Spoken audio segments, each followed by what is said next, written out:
The eye of the hurricane is the calmest place in the storm.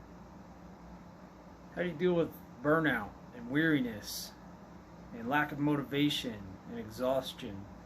What's that got to do with a hurricane? Well, I love analogies. So if you think of the hurricane as the storm, this political climate, the climate of this country right now, the current state of chaotic affairs going on, right? The hurricane is that storm going on. What I would suggest for you to do as a cop, a law enforcement officer, or anybody really, is to self-reflect. Turn inward. Go to the middle of that storm. That is you. So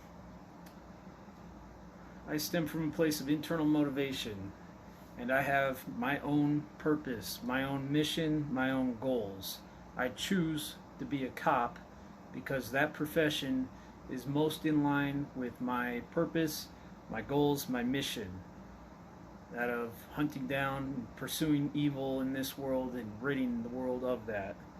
Protecting my community and my culture, stuff like that. So when I joined my agency, they said these are our goals, this is our mission, etc. And that's good. They're, for the most part, in line with my own goals, my own mission, my own purpose. And I adopted theirs as my own, right? That's the role I have to play in that position. But ultimately, I am able to achieve my goals, my mission, my purpose, without this external source telling me this is what their goal is. Henry Ford or Thomas Edison, somebody like that, once said that you either work on your goals or somebody else is going to pay you to work on theirs. That's paraphrased, but really they meant either you work on yourself and you focus on what you want to accomplish, or somebody else is going to find you and pay you to do what they want. And there's nothing wrong with that. It's just lacking your own internal purpose. You know, if you could find a place and adopt their goals and that helps you, that's great. But what cops often have a hard time doing is, what else am I going to do besides this? Because they identify so heavily with the badge.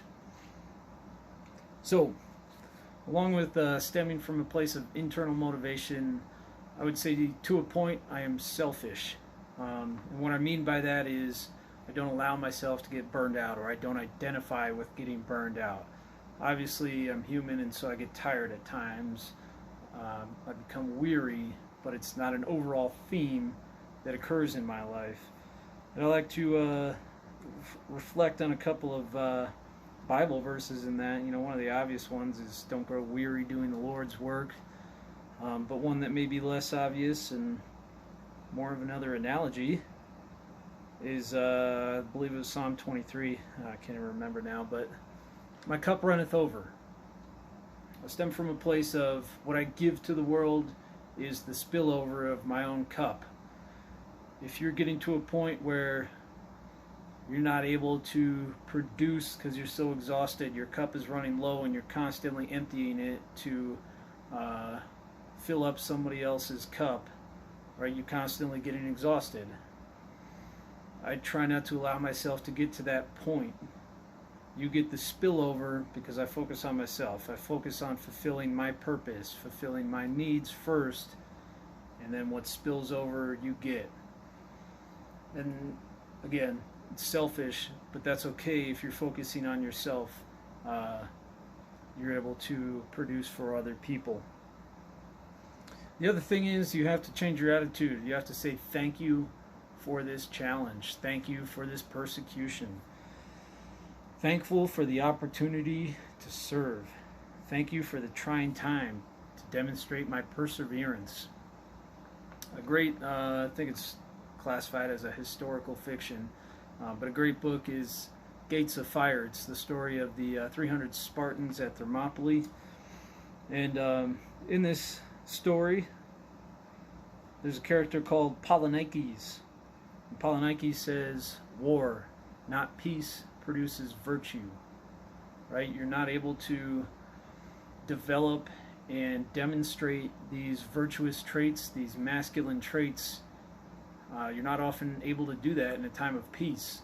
You have to have conflict, you have to have battle, something like that, in order to demonstrate these values. So you have to be thankful for that.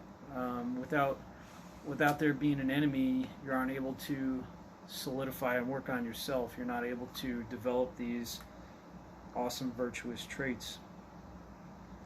So that's about it. Just some things to self-reflect on during this stormy time. Remember, be dangerous.